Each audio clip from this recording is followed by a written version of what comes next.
আমি কড়াই পিঠে বানাবো। রাত্রেবেলা এই যে চালের গুঁড়ি আর বিউলির ডাল গুলিয়ে রেখে দিয়েছি। এখন আমি উনুন জ্বালিয়ে এইসব বানাবো।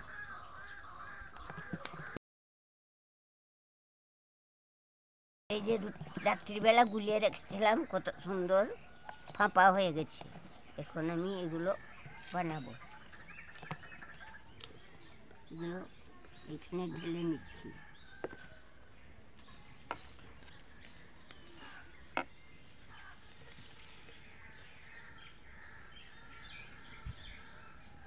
এখন কড়াই গরম হয়ে গেছে।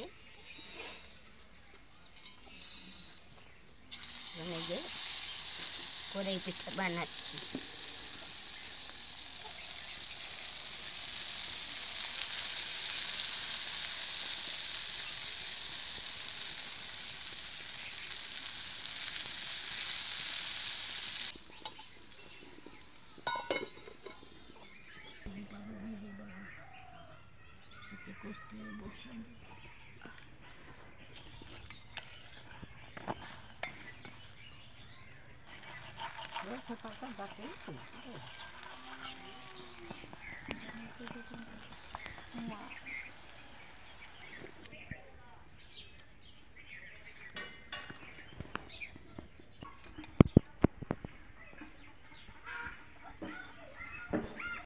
এই আমার কড়াই পিঠে হয়ে গেছে।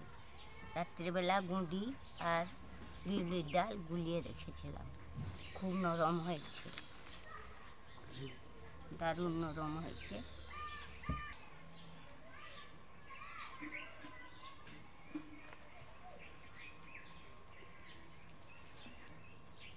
এই পিঠা খেতে খুব ভালো লাগে, আপনারা বানিয়ে একবার খেয়ে দেখুন।